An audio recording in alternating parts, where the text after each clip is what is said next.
Hello, welcome to our devotional time at Temple Baptist Church here in Poplar, Bluff, Missouri. We encourage you to come and be a part of our service and reach out and visit with us. Let us get to know you. If you're watching us, you watch us on a regular basis, and please come and let us know that you are watching us. We're going to be in James chapter 5 this morning.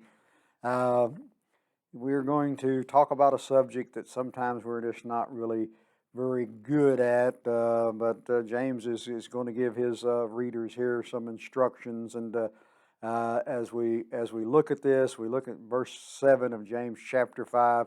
Therefore be patient, brother, until the coming of the Lord.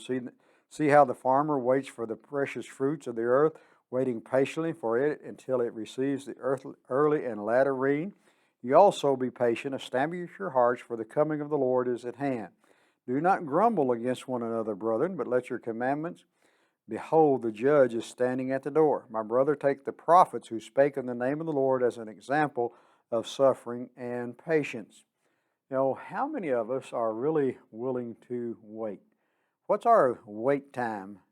You might say, there's a lot of things that are stealing our peace today. Waiting, that can be a culprit that does that. There was a computer scientist that done some research, and they're always doing this. I thought about applying for government grants to do some stupid research, but I haven't done that yet. But I was going to get a grant to do research on research. But anyhow, it's frustration are errant in internet users, and I don't know how many of you use the internet or how much you use it, how good of a web browser you have, how good an internet connection you have. But what they found is that if the web browser is sluggish in loading, researchers say that we're willing to wait an average of 2 seconds for an online video to load.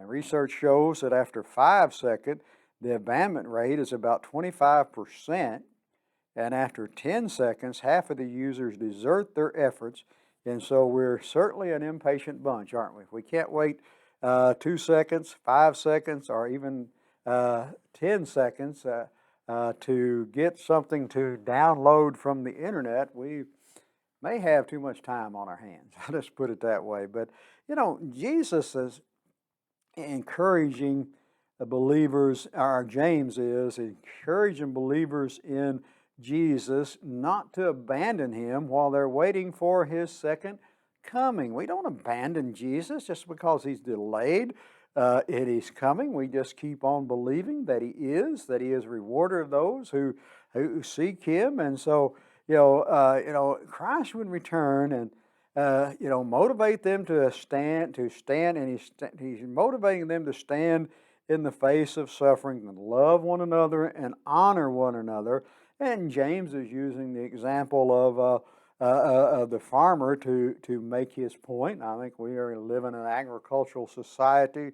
A lot of farming goes on around here, and I would suspect that there's been a few of us, and myself included, I'm not a farmer, but I've been a little bit impatient with the weather that we've had this spring so far up until maybe just here recently, the rains and all that. So that certainly delayed people in the farming industry from getting crops out, and just using that, look, like the farmer, they have to wait patiently, don't they? Well, they have to have perseverance. I like that word sometimes more than I do patience. You have to have perseverance and wait on the autumn rain and the spring rains, and for the land to yield the valuable crop that they had. It takes patience. You don't just go out there today, disc, plant, and cultivate and harvest. You have to wait. It's a waiting game, and my heart goes out to those that are farmers. It's a waiting game that I would not want to indulge in. So my heart goes out to you. But and so James is encouraging the believers to be patient under opposition, and there's going to be opposition. We have it today until Jesus returns. And then when he returns, he's going to right every wrong and bring peace. And he's going to do that. Sometimes we may get tempted to forsake Jesus while we wait for him. There again, comes back to our patience. How much time are we willing to wait on something?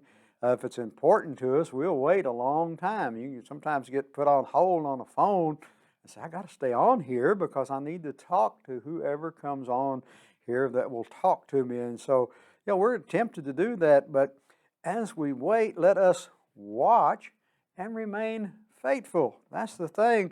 Watch and remain faithful. Live out our character in a way that those that don't know Jesus will return. He's going to return. Let us wait patiently for him, no matter how long it takes. Our motto here at Temple, if you've not heard it before, you're going to hear it again. The best is yet to be. The best is yet to be. So, if you have not accepted Christ as personal Savior, the best may not yet to be, but the best is yet to be to accept him as personal Savior. And it's our prayer today that you do. Then just learn to be, as God's children, let's learn to be patient, waiting for his return. Let's working and looking for him to return. Come and be a part of our service times here at Temple. And when you have an opportunity, we meet Sunday mornings at 8 o'clock. Then our Sunday school classes begin at 9. And then our second service at 10 o'clock that morning. Then we get together again Sunday night at 6 and Wednesday night at 7. Come and be a part of those services. May God bless you.